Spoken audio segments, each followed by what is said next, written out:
वाणी महात्मा पलटू साहब जी महाराज की। संतन के सिर ताज है, सोई संत होई जाए। संतन के सिर ताज है, सोई संत होई जाए। संतन के सिर ताज है, सोई संत होई जाए। संतन के सिर ताज है, सोई संत होई जाए। यह महात्मा पलटू साहब जी महाराज की वाणी है। डेरा ब्यास ने आपके जीवन और वाणी पर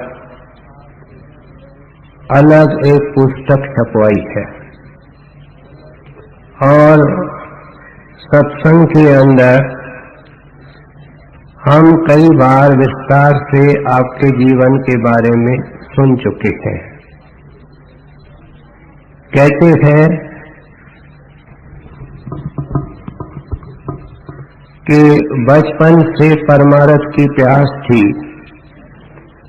और इस प्यास को बुझाने के लिए आप घाट घाट में गए। क्या कई एक साधु महात्माओं की संगत और सेवत की,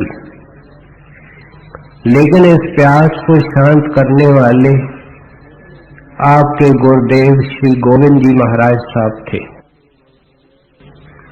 उन्होंने शब्द और नाम की बख्शिश की।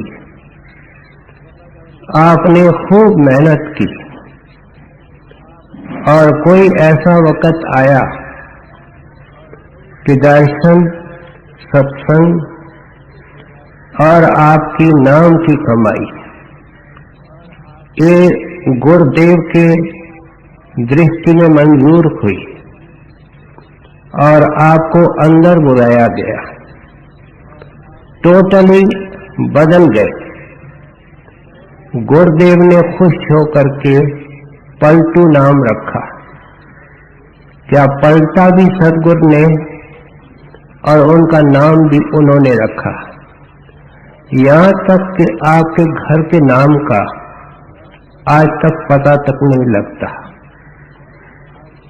आपने काफी मधुर और शिक्षाप्रद वाणी लिखी है और आपका विशेष साधन कुंडली है। आज हम आपकी एक कुंडली सुन रहे हैं।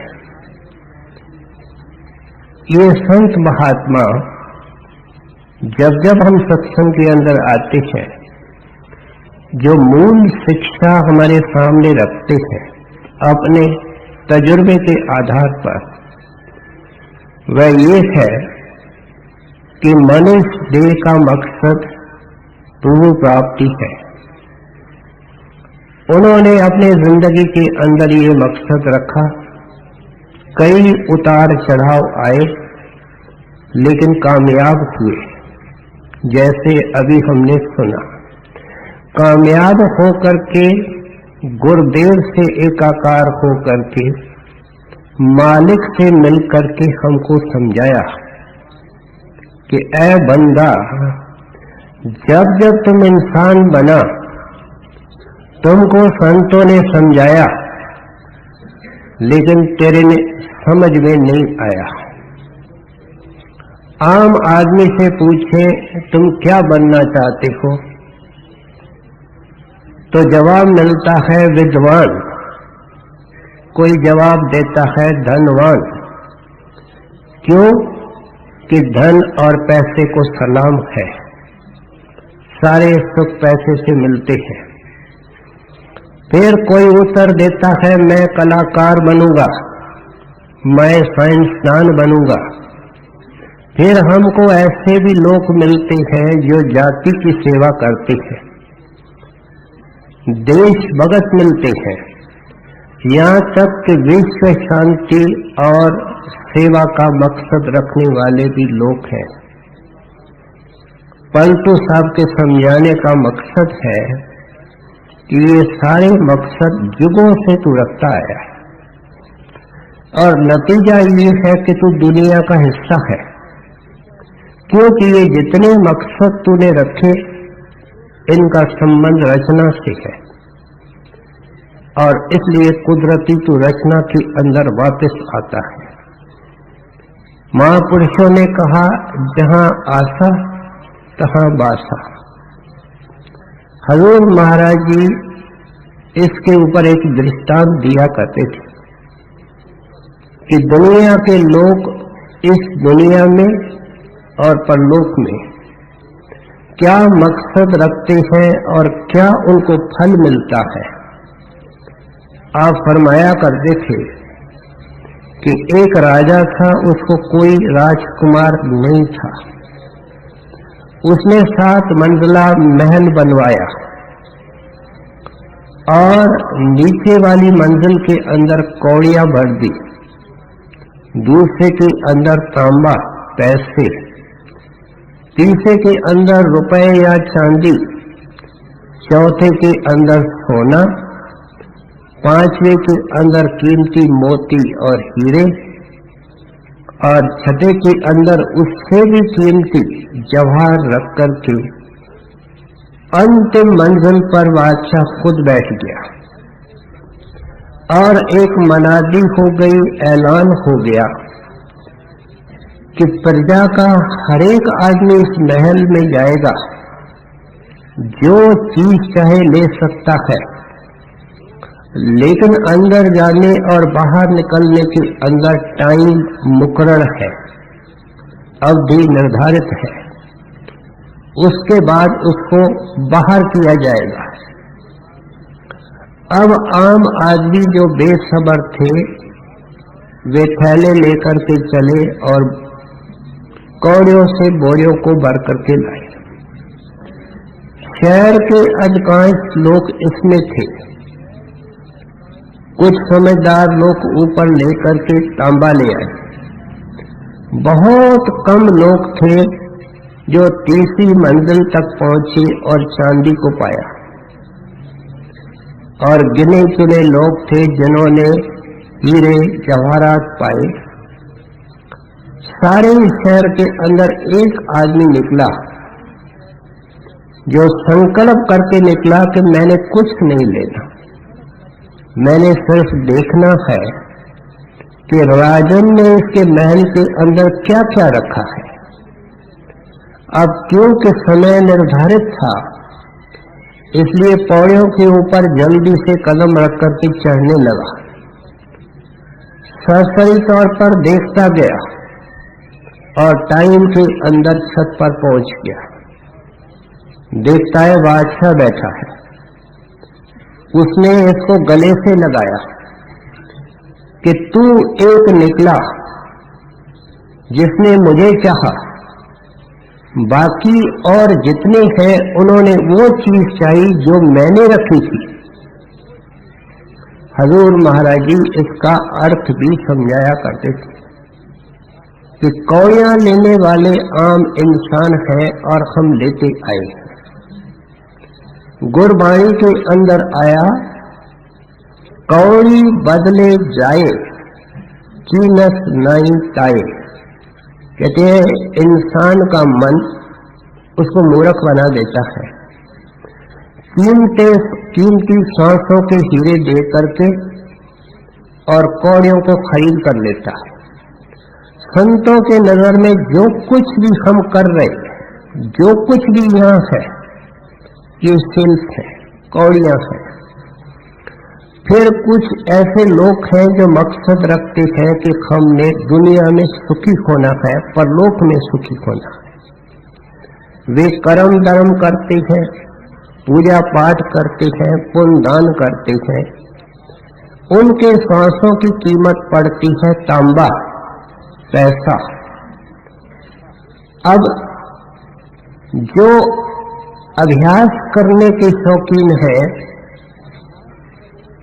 उनको पहले अगर कोई योगी मिल जाता है तो आम तौर पे योगियों का साधन प्राणायाम होता है और संत मत इसको आउटराइट रिजेक्ट करता है। वो क्या करते हैं, जो सिमरन या जाप करते हैं उसको श्वासों से जोड़ करके करते हैं। संत रैशनली समझाते हैं कि जब हम बातचीत करते हैं तो हमारा ध्यान श्वासों में नहीं जाता। ये जो जाप है, प्रार्थना है, ये भी परमात्मा के चरणों में अरदास है। इसमें श्वासों के तरफ ध्यान देने से कुछ नहीं मिलता। नुकसान होता है, मेहनत ज्यादा होती है, फल बहुत कम होता है। क्या अगर कोई योगी मिल गया तो अंदर चला गया पहले स्थान पर, उसका योगी खुद आगे नहीं गया, वो वहां बैठ गया, उसके जिंदगी की कीमत पड़ी चांदी जैसी। अब अगर कोई ब्रह्म ज्ञानी मिला, योगेश्वर मिला, तो वो उसको ब्रह्म की चोटी तक गया और उसकी मन सोना हो गया, उसकी काया सोनी हो गई। लेकिन उससे परे का साध अगर मिला पार ब्रह्म के अंदर, तो हीरे जवाहरात मिल गए। लेकिन अगर पलटू साहब जैसा, कबीर साहब जैसा, श्री अनूप स्वामी जी महाराज वर्गा अगर संत मिला, तो वो कुल मालिक के चरणों में पहुंच जाता है, वो उनको अपना रूप बना लेता है। ये आदर्श संत रखते आए हैं और आज पलटू साहब हमारे सामने रख रहे हैं कि किसी सुनने वाले की तकदीर जागे और खटक रखे, फिक्र रखे कि मैंने रचना से कुछ नहीं लेना, पार ब्रह्म तक रचना है। जब रचना का जिक्र होता है, सिर्फ यहां नहीं, उससे परे रचना करने वाला है। ऐ मालिक, मुझे ऐसे साधु से, ऐसे महात्मा से मिलाओ जो आपसे एकाकार है, एक में एक है, आपका रूप है। संतों के वाणी में उस गुरु की महिमा है। गुरु गोविंद, गोविंद गुरु है, ऐसे महात्मा की महिमा है। पलटू साहब कहते हैं, संतन के सिर ताज है, सोई संत हो जाए। कहते हैं ऐसा सच्चा साधु, उसके ऊपर ताज रखने वाला रूहानियत का, क्या परमार्थी परमार्थ का शहंशाह होता है। और कुल मालिक उसको अपना हुक्म दे करके, पूरी शक्ति रख करके, बल्कि उसके अंदर बैठ करके दुनिया में जीवों को चिताने के लिए भेजता है। कहते हैं ऐसे संत के मिलने से काम होगा। और आज तक प्यारे तुम अटके हुए हो, जन्म मरण की आग में तुम जल रहे हो, ये इतिहास कभी समाप्त नहीं होगा। पहले पुकारो, वाणी संत लिख करके गए हैं हमारे मार्गदर्शन और गाइडेंस के लिए कि इनकी वाणी सुन करके हमको जीवन की दिशा मिले। कहते हैं जीवन का मकसद उस संत का मिलाप है जिसके सिर पर रूहानियत का ताज है। अब पलटू साहब एक और नई स्टेटमेंट कर रहे हैं। कहते हैं ऐसे संत महात्मा बहुत कम होते हैं और अपनी दया से मिलते हैं। कोई संगत के अंदर दावा से कह सकता है कि मैं अपने कोशिश से संतों के पास गया हूं, बाहर से नजर आता है, लेकिन डोर को खींचने वाले वे खुद होते हैं। इसलिए कहते हैं अगर ऐसा संत प्यारे मिल जाए तो क्या होगा, सोई संत हो जाए, वो तेरे को संत बना करके ही छोड़ेगा। जब ये पलटू साहब की स्टेटमेंट हम सुनते हैं और संगत में नजर मारते हैं तो हैरानी होती है कि हमारी हालत क्या है। और पलटू साहब कहते हैं वो संत बन जाएंगे, हम तो पूरे इंसान नहीं बने, सत्संगी की लेबल लगी हुई है, और इधर पलटू साहब कह रहे हैं कि वो उनको संत बना करके छोड़ेंगे। इसके ताईद में हम और संतों के विचार सुने। स्वामी जी महाराज अपने वाणी के अंदर लिखते हैं, संत डारिया बीज घट धरती जह जीव के। कहते हैं संत महात्मा जब नाम दान देते हैं, दीक्षा देते हैं, तो दीक्षा देने वाली अंदर की ताकत है जो बाहर सतगुरु बन करके आई है, उसका नाम शब्द है। कहते हैं अंदर हमारी सूरत घट में है, आंखों से ऊपर वाले शरीर के हिस्से को घट कहते हैं। सूरत इसमें है, शब्द इसमें है, और अंदर डिस्कनेक्शन भी वहां है। संत जब नाम देते हैं तो कनेक्शन कर देते हैं। जब कनेक्शन कर देते हैं तो बाहर से रास्ता बताते हैं कि तुम अभ्यास करके अंदर जा करके देखो कि किस तरीके से वो कनेक्शन किया गया है। संत मत एक कैश रिलीजन है, अंधविश्वास नहीं देता। जिंदगी के अंदर करो और अनुभव को पाओ और अपने निज आंख से देखो। इसलिए संतों की दृष्टि बड़ी लंबी होती है। नदी को देखने का हिस्सा जो गांव वाला देखता है वो छोटा सा हिस्सा है, लेकिन जो हवाई जहाज में उड़ान भरता है वो पूरी नदी को देखता है। उनके देखने और गांव वाले के देखने में बड़ा फर्क होता है। हमने इस जिंदगी को 30, 40, 50, 60 साल की जिंदगी माना है, लेकिन संत कहते हैं तेरी जिंदगी की नदी जुगों से बहती आई है, आगे को जा रही है। अब इसको मोड़, संतों के हवाले हो करके इसको सत्पुरुष के तरफ तू कर सकता है, मोड़ सकता है। यही श्री बाबा जी महाराज अपने वचनों में लिखते हैं कि जिसको संत महात्मा नाम देते हैं, समझो वह सतलोक पहुंच गया। समझो का मतलब क्या है कि वो पहुंचने का अधिकारी हो गया। बीच में कर्मों की दीवार है, जैसे जैसे ये अपना इखलाक ऊंचा रखेगा, इखलाक ऊंचे रखने का मतलब दीवार को ऊंचा और नहीं करेगा, और सेवा सत्संग और भजन से वो दीवार गिरेगी।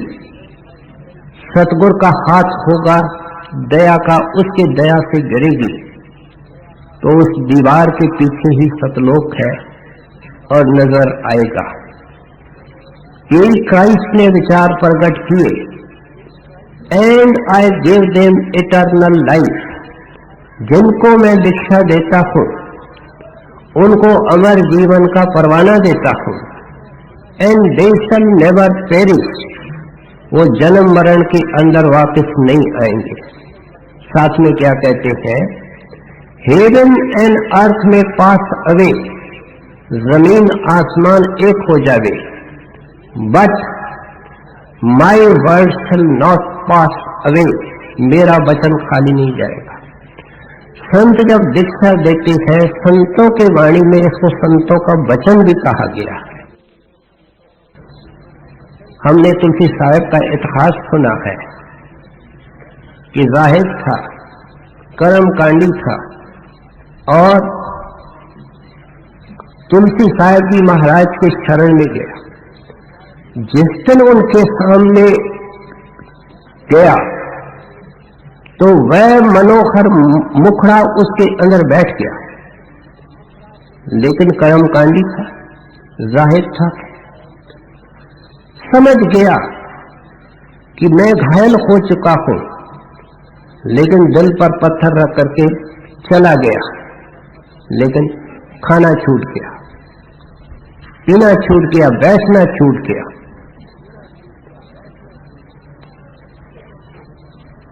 मजबूर होकर के तुलसी साहब के पास वापस आया और कहने लगा मेरी गुस्ताखी माफ की जाए, मेरे को भेज दीजिए, मेरी गलती है, तुलसी साहब ने कुछ शब्द उच्चारे हैं जो शेख तकी को पहले समझाने के से संबंध रखते हैं, फिर कुछ प्रसाद के रूप में नाम देने के बाद उच्चारे हैं। जो नाम देने के बाद शब्द उच्चारे हैं उसमें एक कड़ी आती है और वो है होगा फजल, फजल दया, होगा फजल दरगाह तक, खौफो खतर की जा नहीं। तकी रास्ते के अंदर खौफ है, खतरे है, लेकिन सीधे चले जाना वहां।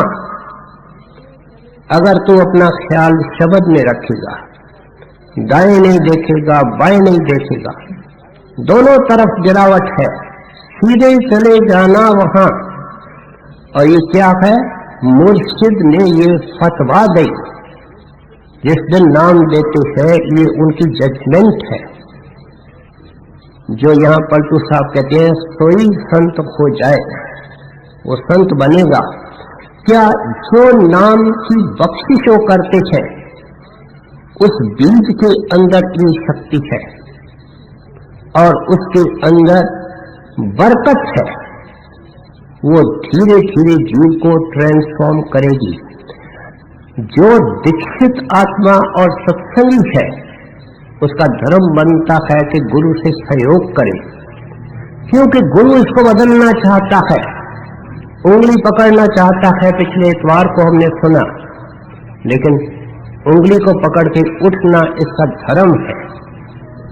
इसलिए पलटू साहब जब भी कुटली को आरंभ करते हैं तो अपने टॉपिक को, अपने विषय को इनशिएट करते हैं, उसको अच्छी तरह खोल करके आगे फिर समझाने की कोशिश करते हैं।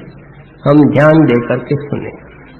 संतन के सिर ताज है, सोई संत हो जाए। संतन के सिर ताज है, सोई संत हो जाए। सोई संत हो जाए, रहे जो ऐसी रहनी। मुक्त बोले साच, करे कछु उज्ज्वल करनी। जैसे वो खोजी जल्दी जल्दी से सीढ़ी के ऊपर पैर रख करके ऊपर पहुंचा। अब पलटू साहब हमारे सामने सीढ़ी रख रहे, ऊपर चढ़ने के कदम कि कैसे ये उस सीढ़ी को चढ़ करके अपने मंजिल को पहुंचेगा। और इस कड़ी के अंदर पलटू साहब 3 कदम बता रहे हैं। पहला, मुख से बोले साज। फिर दूसरा कदम, रहे जो ऐसी रहनी। तीसरा कदम, करे कुछ उज्जवल करनी। अब पलटू साहब की उम्मीद है कि नाम मिलने के बाद ये जुबान से झूठ नहीं बोलेगा, मिथ्या नहीं बोलेगा, क्योंकि वो सद्गुण और परमात्मा परम सत्य का भंडार है। और इसको दीक्षा इसलिए मिली है कि उस भंडार के अंदर लीन हो। ये मार्ग सत्य का है, जिसके अंदर अंधकार नहीं है, प्रकाश है, ज्ञान है, कीर्तन है, अमृत है। कहते हैं इसलिए पहला कदम उठाओ कि सच बोलना शुरू करो। अब सच बोलने वाले कितने? 100 में, 1000 में, 10,000 में कितने? हम अपने अंदर से पूछें। सत्संगी की बात हो रही है। कहते हैं बहुत दुनिया मजबूरियों की जगह है। और एक फिलोसोफर ने कहा है कि दुनिया के अंदर जितने झंझट पैदा होते हैं, उपाधियां पैदा होती हैं, वे फालतू, फिजूल और बेजिम्मेवारी से बोलने से होती है। इसलिए सत्संगी का धर्म बनता है कि नाम मिलने के बाद खामोशी अख्तियार करें। कई बार हम ऐसे स्थितियों के अंदर आते हैं, सिचुएशंस पैदा होती हैं जहां हमको डीपली क्वेश्चन किया जाता है। लेकिन चतुर सत्संगी, मर्यादा रखने वाले सत्संगी होते हैं। वे क्या करते हैं? मुस्कुरा करके चले जाते हैं और झूठ नहीं बोलते हैं, बड़े टैक्टफुल होते हैं। लेकिन जब संत सच बोलने की हिदायत करते हैं तो इसके अंदर टैक्ट चाहिए। हमारे घर में एक हार्ट पेशेंट है, उसका एक ही तो बेटा है और टेलीग्राम आता है कि वो गुजर गया। तो संत मत हमको प्रैक्टिकल बनाता है कि उस बुजुर्ग को पहले आप मेंटली तैयार करो, क्योंकि खुद अगर सीधी खबर सुनेगा तो मर जाएगा। वो पूछता है कौन सा टेलीग्राम, कहां से? लड़के की, बहुत बीमार है। और कुछ देर के बाद जब उसको बताया जाता है कि गुजर गया तो उस पर इतना असर नहीं होता है।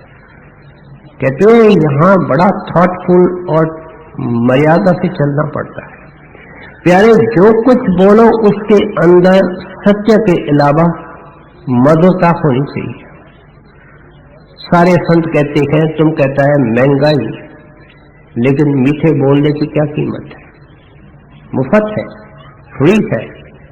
हम मन के गुलाम बन करके बहुत महंगे सौदे खरीद करते हैं, झूठ बोलते हैं, कड़वा बोलते हैं।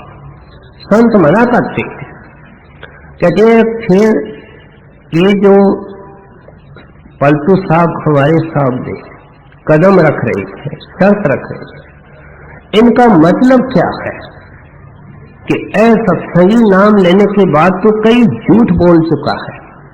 वास्तव में हम बहुत झूठ नहीं बोलते हैं, हम कुछ झूठ बोलते हैं, लेकिन उनके बारे में जब जब हमसे सवाल होता है तो जो झूठ बोल करके बैठे हैं उसको छिपाने के लिए और झूठ, झूठ के ऊपर झूठ, वो झूठ मल्टीप्लाई होता जाता है।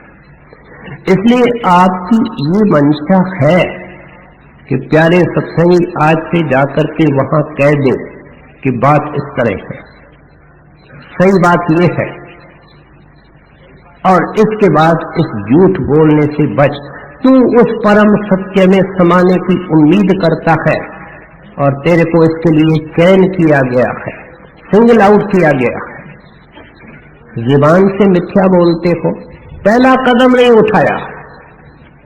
फिर कहते हैं रहे जो ऐसी रहनी। आमतौर पे ये ताना मिलता है कि दुनियादार और सत्संगी में क्या फर्क है। पलटू साहब की उम्मीद देखें, कहते हैं वो निराला इंसान होना चाहिए, सत्संगी एक अनकॉमन आदमी होना चाहिए। उसके कार व्यवहार बिहेवियर बोलने से, उसके शरीर के मूवमेंट से शांति टपकनी चाहिए, धीरे टपकना चाहिए और सुनने वाला मिलने वाला अंदाज लगा सकेगा कि इसके ऊपर किसी महापुरुष की दया है। एक अनकॉमन आदमी होता है, नॉवेल नहीं पढ़ता, शॉपिंग में नहीं घूमता, रात दिन वीडियो कैसेट में नहीं होता है, ये गपशप नहीं जानता है। ये तो दुनियादारी है जिसने हमारे को जन्म मरण का कलंक लगाया है। कहते हैं वो एकांत सेवी होता है और ये सारा मार्ग अंतर्मुख होने का है। सारी दुनिया के लोग बाहर मुखी है, बाहर चौकीदारी कर रहे हैं, अपने अंदर नहीं झांकते हैं कि कितनी जबरदस्त कोयलों की खान हमारे अंदर है।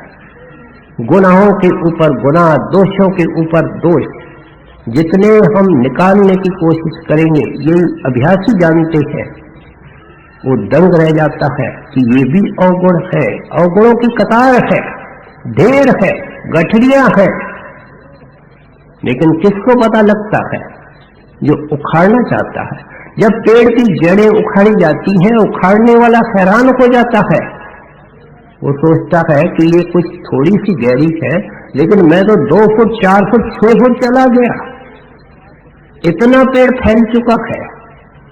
कहते हैं ये अपनी चौकीदारी करता नहीं, और कबीर साहब इसको इस तरीके से समझाते हैं। सत्संगी की मन की हालत, उसकी जिंदगी, दोष पराये देख के चले हसंत हसंत, कहते हैं सत्संगी हुआ है, और केवल पराये दोष देख रहा है। और सत्संगी चार आपस में मिलते हैं, चारों सत्संगी है। एक कहता है सुना है फलाने ने क्या किया है, दूसरा बोलता है ये तो कुछ भी नहीं है, उसने तो ये भी किया है, तीसरा बोलता है भाई आप क्या जानो, मैं इसकी पूरी हिस्ट्री जानता हूं। कहते हैं चारों ऐसे बोल करके फिर क्या करते हैं, दोष पराये देखकर चले हसंत हसंत, मिलकर के हंसते हैं। और हालत क्या है, अपने याद न आवे, अपने गुनाहों पर आंख बंद करके बैठे। क्यों, काम तो एक हो सकता है, या हम अपने देखें या पराये देखें। अपने याद न आवे, उसकी हालत क्या है, जाका पार न अंत। कहते हैं दूसरे के कमीज पर, कुर्ते पर एक दाग देखता है, जब वो खुद कोयलों से भरा हुआ है। क्या भैंस गाय को कहती है तेरा पूंछ काला है, रात दिन हमारी एक क्रिया है। कहते हैं हटो, अब अंतर्मुख हो, अपनी चौकीदारी करो। बार बार संतों की हिदायत मिलती है, बर्तन को साफ करो, हृदय को शुद्ध करो। जो बीत चुका है प्यारे, उस वो पुरानी हिस्ट्री है, उस इतिहास को बंद करो, एक नया चैप्टर खोलो, नई जिंदगी शुरू करो, और हकलाल के रोटी पर गुजर करके बेदाग जिंदगी निकालने की कोशिश करो। फिर आप समझाते हैं करें कुछ उज्जवल करनी। कहते नाम कोई अलमारी में रखने की फैंसी आर्टिकल नहीं है, ये तो रगड़ने की आर्टिकल है, इसको रगड़ा जाता है।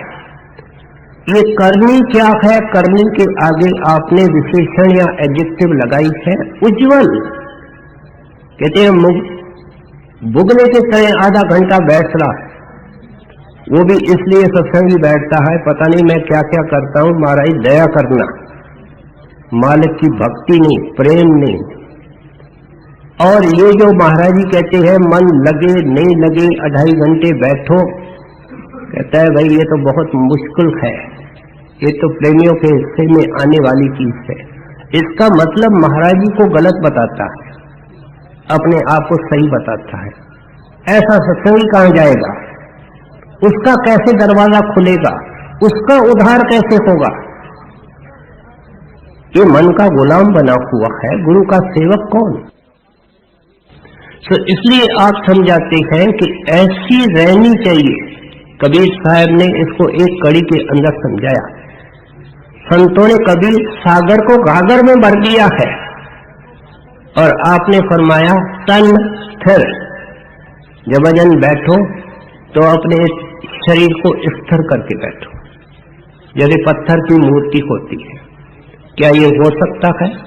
जब हो सकता है तब तो कबीर साहब कहते तन स्थिर। घंटा बैठो, 2 घंटा बैठो, आसन को स्थिर रखो। जिसकी कमान स्थिर नहीं, उसका तीर कैसे लगेगा? पहले कमान को स्थिर करना पड़ता है। फिर कहते हैं मन स्थिर, ये तीर लगाना है। कहते हैं मन को आंखों के बीच में स्थिर करो। आंखों के बीच में स्थिर करने का अर्थ क्या? कि हमारा हेडक्वार्टर, हमारी बैठक, हमारा ठिकाना नाम मिलने के बाद आंखों के बीच में है। और ये हो जाता है जब अभ्यास किया जाता है। कहते हैं खास करके जब भजन बैठो तो सब तरफ से अपनी दृष्टि हटा करके आंखों के बीच में बैठो। कोई निर्मल आत्मा होती है जिसका पिछले जन्म का बैकग्राउंड अच्छा होता है, उसको कुछ नजर आता है, गुरु का ध्यान आता है। कहते हैं आम सत्संगी को अंधेरा नजर आता है, लेकिन अंधेरे के अंदर लगातार देखने और सिमरन करने से। देखना क्या, जिसको गेजिंग कहते हैं। जब किसी इंसान के साथ किसी की प्रीत हो जाती है, वो चेहरे के अंदर उसके लगातार देखता है। ये ट्रेनिंग हमको दर्शन के वक्त मिलती है। जो ट्रेनिंग हमको दर्शन के वक्त मिलती है वो हमको अभ्यास के वक्त आंखों के बीच में गुरु का ध्यान, अगर ध्यान नहीं आए तो ये मान करके चलना कि अंधेरे के पीछे गुरु है, उस अंधेरे में लगातार देखना। इसलिए कहते हैं ये क्या है, मन को स्थिर करना। फिर कहते हैं वचन स्थिर, गुरु के वचन पर विश्वास कि तेरे अंदर सब कुछ है। 2 साल 4 साल भजन किया, अंदर में कुछ नजर नहीं आया है कि नहीं है। अगर ये ख्याल मन में इसके आया 100 साल बैठे अंदर कुछ नहीं होगा। कहते हैं वचन स्थिर। फिर सुरत नरत फिर खोए, कहते हैं बाहर से कुछ सुनाई नहीं देवे, बाहर से कुछ दिखाई नहीं देवे। दोनों फैकल्टी देखने की और सुनने की आंखों के बीच में केंद्रित हो जाए तो क्या होगा। कह कबीर इस पलक को कल्प न पावे कोई। कल्प किसको कहते हैं, पहले 4 चौकड़ी युग होते हैं, चौकड़ी युग कहते हैं 4 युग होते हैं।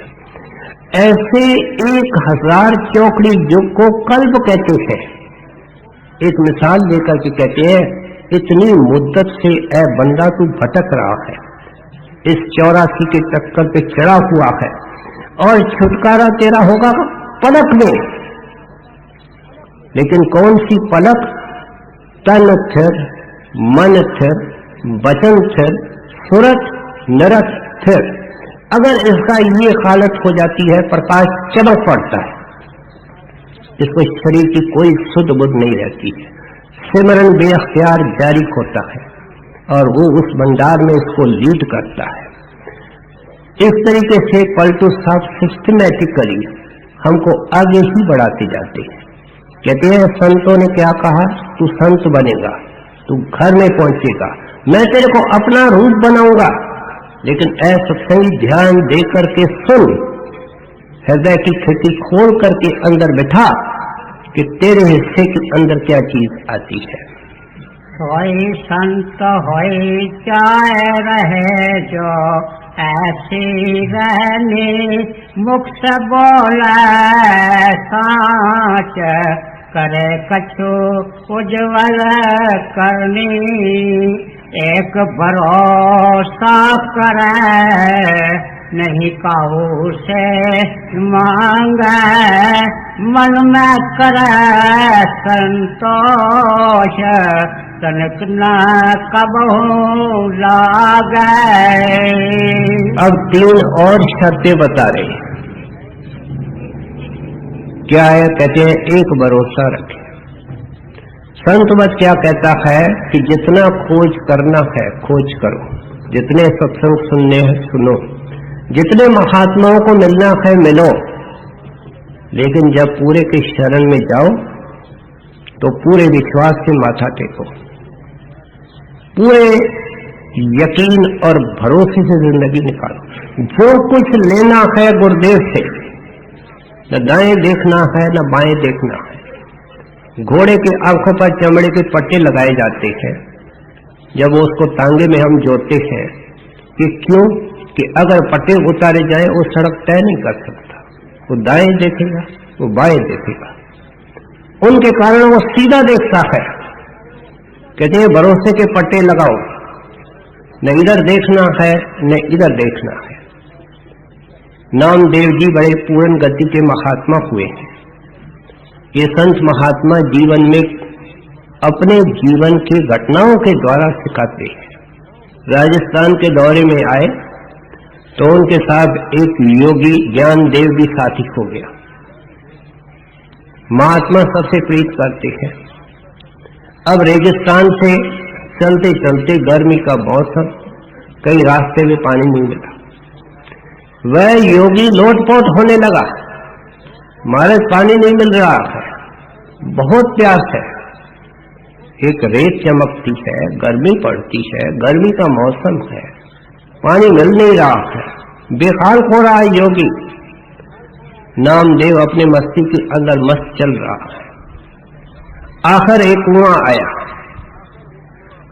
तो नामदेव तो अपने ख्याल में थे, वो कुएं के तलाश, पानी के तलाश में थे। एकदम दौड़ा, ज्ञानदेव दौड़ करके देखते हैं कि पानी तो बहुत नीचे है, कोई रस्सी नहीं, कोई डोल नहीं। अब वो रिद्धि सिद्धि वाला आदमी था। करामत को संत महात्मा मदारी का खेल कहते हैं। मदारी खेल क्यों करता है? लोगों को इकट्ठे करने के लिए। इकट्ठे क्यों करता है? पैसे कमाने के लिए। इसलिए ये करामत करने वाले जय जयकार चाहते हैं, वाह चाहते हैं, ये हमको यहां मिलती है, आगे हमारे दरगाह में कुछ बनता नहीं है। इसलिए क्या किया कि अपने सिद्धि के बल पर छोटा रूप अख्तियार किया और कुएं में नीचे उतर गया और पानी पी करके ऊपर आया। नामदेव को कहते हैं कि महाराज आप भी पानी पियो। कहते हैं भाई पानी कैसे पिए, पानी तो बहुत नीचे है, रस्सी नहीं, डोल नहीं। कहते हैं महाराज आप तो सभी शक्तियों के संपूर्ण सहायक हैं। कहते नहीं, ये मेरे गुरुदेव की शिक्षा नहीं है। अगर उसकी ये मौज है कि मैं प्यास के कारण रेगिस्तान में मर जाऊं तो मैं इसके अंदर खुश हूं। तब ज्ञानदेव कहता है महाराज ऐसा करें, मैं नीचे उतरता हूं, आपके लिए पानी लाता हूं। तो नामदेव कहता है सुन ऐ योगी, वह पानी नहीं जहर है, मैं उसको अपने होठों तक नहीं लाना, क्योंकि मेरे गुरुदेव की ये मौज है। और नामदेव भजन में बैठ गए। भगवंत भक्तों के पीछे पीछे फिरता है। इम्तिहान किस लिए लिए जाते हैं? इम्तिहान के पीछे पर्पस होता है कि इंसान खड़ा हो, उत्तम बने, श्रेष्ठ बने। अगर इम्तिहान नहीं होते तो हम सारे खोटे होते। कदम कदम पर इम्तिहान है, घर में है, दुकान में है, फैक्ट्री में है। सरकारी इम्तिहान होते हैं, एजुकेशन के इम्तिहान होते हैं, उनके सिवाय इम्तिहान है। सारी जिंदगी एक इम्तिहान है। जो इन इम्तिहानों से निकलता है वो ऊंचा उठता है। इसलिए मालिक को फिक्र पड़ी, पानी ऊपर चढ़ा, किनारों के ऊपर ओवरफ्लो करने लगा। नामदेव वो समाधि में बैठे हैं, नामदेव रोज से पुकारता है महाराज पानी तो किनारों के ऊपर ओवरफ्लो कर रहा है, उठ करके पानी पीजिए। अब नामदेव जी महाराज ने जो वाणी लिखी है वो मराठी में लिखी है और उनके पद अभंग कहलाते हैं।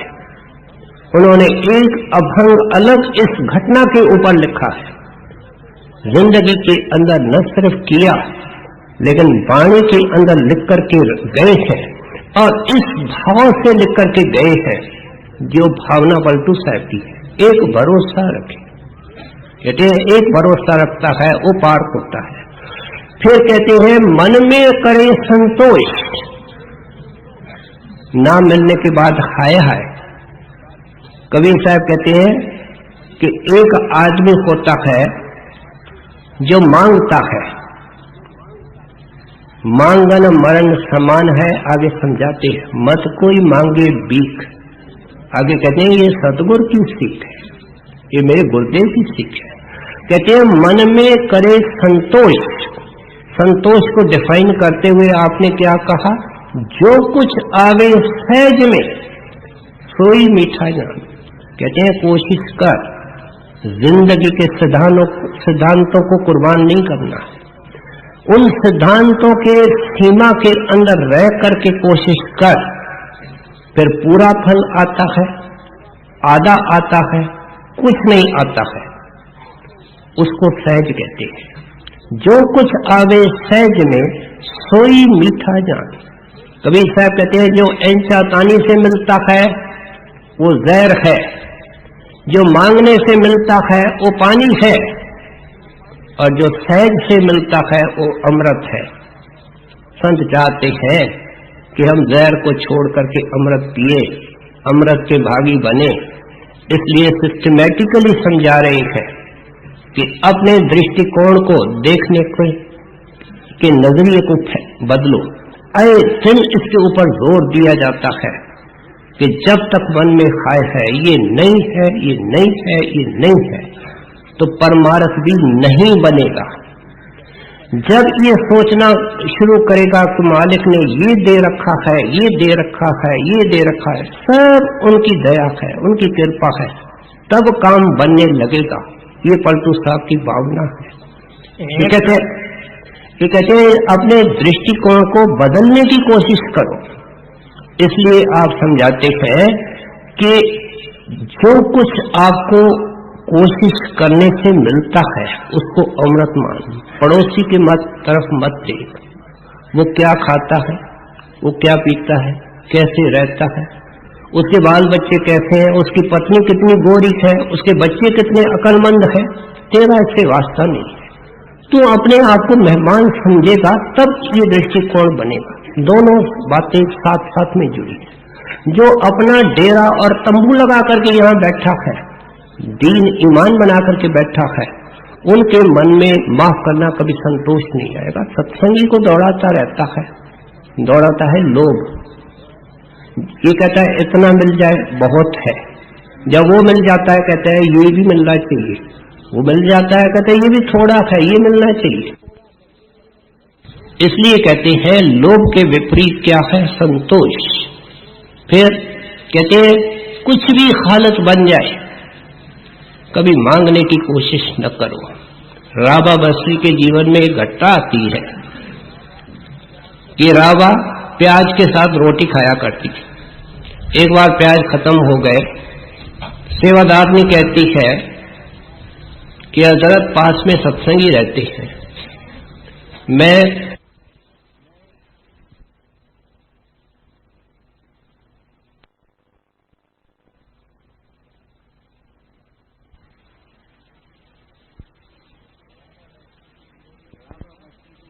राबा बस्री के जीवन में एक घटना आती है कि राबा प्याज के साथ रोटी खाया करती थी। एक बार प्याज खत्म हो गए, सेवादारनी कहती है कि हजरत पास में सत्संगी रहते हैं, मैं प्याज मांग करके आएंगे फिर उनको लौटा दूंगी। तो राबा कहती है तू मेरे साथ इतने वर्ष रही लेकिन तूने मुझे समझा तो नहीं। मैं उस बाप की बेटी हूं, जब मेरा जन्म हुआ था राबा सुना रही है अपने सेवादारनी को, जब मेरा जन्म हुआ था तो हमारे घर के अंदर कौड़ी तक नहीं थी और घर वालों ने मेरे पिता के ऊपर अवैध जोर डाला कि बच्चे के नाभि के अंदर तेल डालना जरूरी है, अपने घर में तेल नहीं है, तुम पड़ोसी के घर जाकर के तेल मांग करके आओ। रात का वक्त था, मेरा पिता घर से निकला, पड़ोसी के दरवाजे पर खड़ा रहा लेकिन दरवाजा नहीं खटखटाया। वापस आया, कहता है पड़ोसी सोए पड़ी है, मैं उस बाप की बेटी हूं, रोटी ले आओ, प्याज की कोई जरूरत नहीं है। कितने ऊंचे आदर्श संत अपने जीवन के द्वारा स्थापित करके गए और अपने वाणी के अंदर खोल खोल करके हमारे सामने रख के गए हैं, क्योंकि ये ढीला ढाला चलता है। इसने नाम को एक मामूली चीज समझी है, संत को एक आम इंसान समझा है। ये कदर दिलाना चाहते हैं, हमको समझाना चाहते हैं कि ये जिंदगी के अंदर पा करके सदा के लिए सुखी होने का मार्ग है। ऐ जिंदगी, ऐ सत्संगी, जरा हिम्मत कर, ऊंचे उठने की कोशिश कर। एक भरोसा करे नहीं काहू से मांगे, मन में करे संतोष तनिक न कबहू लागे। भली बुरी को कहे चाहे सुन नहीं मन माखे, 8 पहर दिन रात राख नाम की चर्चा राख। कहते हैं तेरे को इस नुक्ते पर आना पड़ेगा कि श्वास श्वास में नाम की कमाई करनी है। तो श्वास श्वास के अंदर दुनियादारी, दुनिया की कल्पनाएं कर रहा है। क्या कर रहा है? हीरे को कांच बना रहा है, हीरे को कौड़ी बना रहा है। हीरे की कीमत हीरा पड़ती है जब एक गुरु की याद में लगता है। इसलिए कहते हैं 8 पहर दिन रात नाम की चर्चा राखी। पिछले कड़ियों के अंदर कोई अर्थ गलत लगावे कि केवल ये 2-2.5 घंटे बैठने का विषय है, उस संदेह को दूर कर रही है, रास्ता साफ कर रही है कि ये उस मालिक को अर्पण करने के लिए जीवन है, श्वास उसके अर्पण करने के लिए है। यह जम हीरा लालक है, गिन गिन गुर को सौंप। कहते हैं अगर कोई बहन 10 हीरे किसी को देती है रखने के लिए और एक एक हीरा 10 लाख का है, तो किस तरीके से संभाल संभाल करके उसको देती है कि बहन देखो इनको संभाल करके लो और संभाल करके रखना, बड़े महंगे हीरे हैं। कहते हैं इस तरह एक एक श्वास उससे भी महंगा है। कहता हूं कह जाता हूं, कहूं बजाए ढोल। कबीर साहब क्या कमी छोड़ते, कहते मुझे रोकोगे मैं नहीं रुकूंगा। कहता हूं कह जाता हूं, कहूं बजाए ढोल, श्वासा खाली जात है 3 लोग का बोल। जब 3 लोग कह दिया तो बचा क्या? कहते हैं त्रिलोकी के अंदर कोई ऐसी चीज नहीं है जो श्वास नाम के भक्ति के अंदर लगता है। ये कहते हैं सारी दुनिया तेरे अंदर बसी हुई है, तुमने दुनिया को अंदर सजा करके रखा है। रात दिन तेरे अंदर दुनिया के संकल्प उठ रहे हैं। कहते हैं जब ये अवस्था बनेगी कि अंदर नाम चल पड़ेगा, गुरु की याद चल पड़ेगी, रात दिन वो मन के चक्कर पर आएगी, फिर कहते हैं एक टेस्ट रखती है कि तेरी हालत क्या होगी कि कोई बुरा करेगा तू मुस्कुराएगा, कोई तेरी उस्तत करेगा तू खामोश होगा, क्योंकि तू दोनों से ऊपर उठ के चले जाएगा। गौतम बुद्ध के पास कोई मूर्ख आदमी गया, क्योंकि ये दुनिया का पुराना दस्तूर है कि भले की निंदा होती है, बुरे की निंदा होती है। अजीब दुनिया का दस्तूर है कि जिन्होंने दुनिया का भला किया, बड़े बड़े साइंसदानों की हिस्ट्री पढ़ के देखो, उन्होंने जेल खाने में डाल दिया उनको, ये क्या चीज बना दी। और जो बुरा करते हैं उनकी तो बुराई करने की इनको आदत है, अपनी बुराई कोई नहीं देखता है। इसलिए कहते हैं ये दुनिया का पुराना दस्तूर है कि जहां फूल बरसाते हैं वहां रोड़े भी फेंकते हैं, तो दोनों के अंदर समान रहने की कोशिश कर। गौतम बुद्ध के पास कोई गया भटकता हुआ आदमी, वो उनको गालियां सुनाने लगा। बुद्ध भगवान खामोश बैठे सुनते रहे, गाली के ऊपर गाली, आखिर गाली कितनी देगा, खामोश हो गया। कहते हैं भाई और कुछ बचा? कहते हैं नहीं महाराज भंडार खाली हो गया। कहते हैं अब मेरे सवाल का जवाब दे कि अगर कोई आदमी किसी के लिए भेंट लावे, कोई तोहफा लावे, नजराना लावे और वो स्वीकार न करे तो वो चीज किसके पास रहेगी? कहते हैं लाने वाले के पास। बुद्ध भगवान ने मुस्कुरा के कहा तेरी गालियां तेरे को मुबारक, मेरे को इनकी कोई जरूरत नहीं है। कहते हैं ये हालत बनाई अपने मन की, ये केवल कथनी नहीं है, कथनी मीठी खांड है। कहते हैं गुरु की महिमा करना आसान, तस्वीरें देखना आसान, ये मुबारक है क्योंकि गुरु की याद लाते हैं। कथनी मीठी खांड है लेकिन करनी विष की लोई है। नाम की कमाई करना, मन की हरदम चौकीदारी करना, श्वास श्वास का पहरा देना, कहते ये तो बहुत विष की लोई है। कथनी तज करनी करे, कहते हैं काम तेरा नहीं बनेगा। जब कथनी के दायरे से निकल करके करनी के दायरे में आएगा तो क्या होगा? विष से अमृत होए। फिर वो जो तेरे को अभी विष लगता है, कोई तेरे को उठाएगा तो उठेगा ही नहीं, कोई तेरे को बुलाएगा तो आवाज नहीं देगा। ये क्या होगा? विष से अमृत होए। इस तरीके से जिंदगी के अंदर जो पलटू साहब ने पहली कड़ी के अंदर इनशिएट किया है कि संत संत बना करके ही छोड़ेगा, हमारे हिस्से में क्या आता है उसका डिटेल जिक्र कर रहे हैं। भली बुरी को कहे सुन नहीं मन माख, 8 पहर दिन रात नाम की चर्चा राख।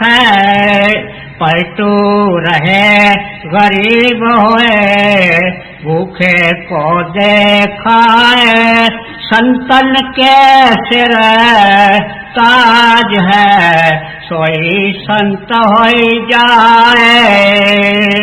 बिल्कुल सिस्टमैटिक वाणी है, जैसे एक सीढ़ी होती है। कोई पहले पौड़ी पर कदम रख करके एकदम आखिरी पौड़ी पर नहीं पहुंच सकता, उसको दूसरी पौड़ी पर कदम रखना पड़ता है, तीसरी पर रखना पड़ता है। सारी सिस्टम बता दी, सिलसिलेवार खोल करके बताया कि क्या करना है, कि तेरे को आज तक जन्मों जन्मों से जुगों से सच्चा संत नहीं मिला, जिसके सिर पर रूहानियत का ताज है, जो मालिक का रूप है, मालिक से एकाकार है, शब्द का भेद देता है, लेता कुछ नहीं, दया है, त्रिलोकी से परे का अवतार है, संत अवतार है। कहते हैं ऐसा सतगुण, उसकी खटक, उसकी खोज, और वो अपने दया से तेरे को जरूर मिलेगा, क्योंकि वो खटक और खोज उसने पैदा की है। कहते हैं जब तेरे को मिल जाए तो फिर क्या कर? कहते हैं झूठ बोलना, मिथ्या बोलना छोड़ दे। तेरे तो हर एक अदा से, कार से, व्यवहार से सच टपकना चाहिए। ऐ सत्संगी कितने बड़े गलती के अंदर हो कि जुबान से सच नहीं बोल सकते हो। एक चीज सत्संगी दुकान में बेचता है, उसको बेचने के लिए 10 झूठ बोलता है, कौन से रास्ते से जाएगा? दरवाजे में गुरु मिलेगा, क्या वो नहीं पूछेगा कि संतों की वाणी, संत तो एक शक्ति होती है। ये पलटू साहब जो हमको समझा रहे हैं, ये पलटू साहब की वाणी नहीं है, ये तो सत्पुरुष की आवाज है। जिस महात्मा जब जब आया तो उसके अंदर उस परमात्मा ने बैठ करके समझाने की कोशिश की। गुरु साहब ने वाणी के अंदर लिखा, प्रभु से साध की रचना, पर वो आकाशवाणी नहीं करता है। जब भी समझाता है साधु की रचना पर, जब कबीर साहब थे तो कबीर साहब के रचना पर, और जब आप थे तो आपके रचना पर, जब श्री बाबा जी महाराज बन करके आए तो उनके रचना पर, हजूर महाराज आए तो उनके रचना पर। कहते तेरे को समझाया नहीं गया था, फिर तुम झूठ क्यों बोलते रहे? तुमको तो जो झूठ बोले थे उनको स्वीकार करना था, तो मैंने झूठ बोलना है और जिंदगी को स्ट्रेट करना था। फिर कहते हैं जिंदगी को स्ट्रेट करके ऐसा कर कि लोग प्रभावित होते हैं, बड़े बड़े भाषण देते हैं संत मत के ऊपर कि आपको गुरु के पास जाना चाहिए, नाम लेना चाहिए, लेकिन महाराज जी कहते थे कि तुम ऐसा जीवन लीड करो कि अगला पूछे भाई क्या हुआ है, तुम रहते कैसे थे, चलते कैसे थे, तुम्हारी जिंदगी कैसी, तुमको क्या मिला है, क्या चीज तुमको मिली है, वो आगे होकर के पूछे। कहते हैं ऐसी जिंदगी लीड करो, और वो उसके अंदर कामयाब होने के लिए तुमको करनी पड़ेगी। करनी के बगैर उद्धार नहीं होगा। जो लोग सत्संग में जाते हैं, सेवा करते हैं और कहते हैं कि हमारे लिए उद्धार का रास्ता खुल जाएगा, इस संदेह और शक से हमको निकालना चाहते हैं। कहते हैं ये तो दवा खानी पड़ेगी। बीमार कितना भी कहे, लेकिन डॉक्टर तो इंसिस्ट करता है, भाई 6 साल की पुरानी बीमारी है, तुमको 6 महीने दवा खानी पड़ेगी, नियम से खानी पड़ेगी, रोज 3 बार खानी पड़ेगी, छुटकारा नहीं हो सकता है। जन्म जन्म के गुनहगार हो, जन्म जन्म का मन मैला है, धोने के लिए दिन रात नाम की कमाई चाहिए। आपने खोल करके समझा। कहते हैं फिर वो मालिक दया करेगा, और दया होती है तो क्या होता है, गुरु के दया के अर्थ सत्संगी सैकड़ों लगाते हैं। अर्थ एक है कि गुरु अंदर बुलाता है, जिससे बिछड़ करके हम दुखी हो रहे हैं और बिलख रहे हैं, और वो अंदर में दरवाजा खुलता है, नूरानी रूप में दर्शन देता है। जिसको बड़े महाराज जी ने नाम दिया, उनके अंदर बड़े महाराज जी उस देश स्वरूप में जैसे थे उस स्वरूप में, लेकिन वो नूरानी होता है, वो रेडियंट होता है, उसमें आएंगे। और वो इसलिए आते हैं कि मेरा सेवक पहचान सके कि जिस वक्त इन्होंने दीक्षा दी थी और जो समझाया था सब सही है। जिनको हजूर महाराज ने नाम दान बख्शा है, हजूर महाराज के रूप में आएंगे, लेकिन आगे संतों का रूप एक होता है। कोई शब्द है, सतगुर मेरे सदा सदा। सतगुर का रूप बदलता ही नहीं। सतगुर मेरे सदा सदा, ना आवे ना जावे, वे अविनाशी पुरुष है, सब में रहे समाये। वो शब्द है। महाराज जी बार बार कहते थे, शब्द गुरु सुरत धुन चेला। नाम भी किसी हिंदू मुसलमान को नहीं दिया जाता, हिंदुस्तानी अमेरिकन को नहीं दिया जाता है। आत्मा सबके अंदर एक है, वो सुरत को नाम दिया जाता है। इसलिए आप समझाते हैं कि जब वो दया अंदर में उतरे तो गरीब होकर के रहना। पहले उस गरीबी की बाहर से तैयारी की। हम ऊंचे ऊंचे वस्त्र पहनते हैं, गहने पहनते हैं, ठाठ बाट करते हैं, शो ऑफ करते हैं। कहां है? संतों को क्या कहा गया? दीन दयाल, दीन बंधु। कहीं नहीं लिखा है अमीर निवास, गरीब निवास लिखा है। गरीब ये नहीं होता है जो निर्धन होता है, लेकिन मन से जो निमाना होता है, जो आजिज होता है। ऊंचे पानी ना टिके नीचे ही ठहराए। कहते हैं देखते नहीं को, पानी को बहा दो, अपने आप पानी बहना शुरू करता है। वहां जाकर के टिक जाता है जहां जमीन सबसे छोटी होती है। गर्मी के मौसम में हम झुकते हैं, सुराही झुकती है, गिलास झुकता है, तब हम पानी पी सकते हैं, प्यास को मिटाते हैं। कहते हैं जिंदगी के एक एक घटना हमको सिखाती है कि निम्रता से काम होगा। आज किसी बहन से पूछो, भाई से पूछो, तुम्हारे को सबसे प्यारा आदमी कौन लगता है? सोच सोच करके उसका नाम बताएगा जो दीनता का व्यवहार करता है, जो आज्ञा पर फूल चढ़ाता है, जो हुक्म की बजावरी करता है। कहते हैं दीनता तेरे को प्यारी है, दीनता संतों को प्यारी है, दीनता मालिक को प्यारी है। इसलिए कहते हैं पलटू रहे गरीब, भूखे को दे खाए। एक नई बात कर रही है।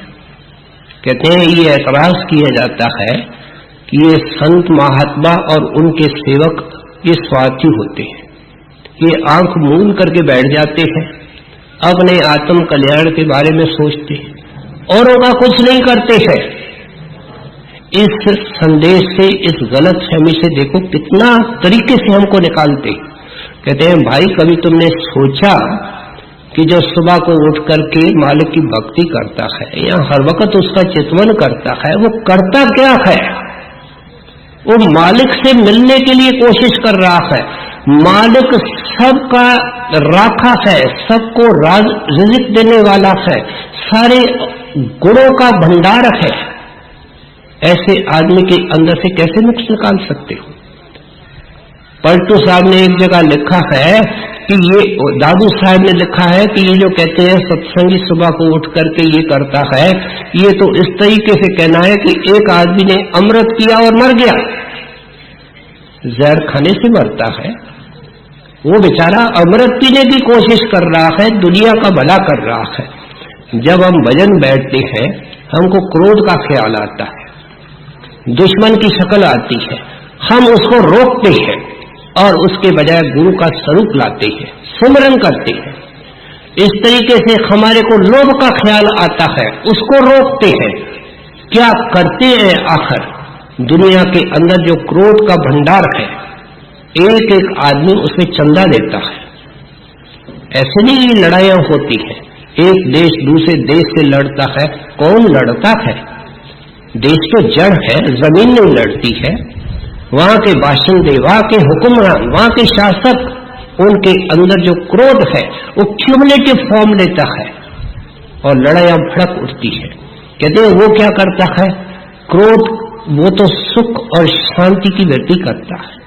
और कहते हैं जिस तरह परमात्मा उदार दिल है, वो बांट करके खाता है। संतों महात्माओं ने अपनी जिंदगी के अंदर कितने ऊंचे आदर्श पेश किए। कबीर साहब के सारे जीवन को देखो। रात को साधु आ जाते, माता लोई को कहते भाई देखो रोटी हमारे लिए जो रखी है वो इनको खिला दो। साधु चले जाते तो माता कहते हम छोले खा करके पानी पी करके सो जाएंगे।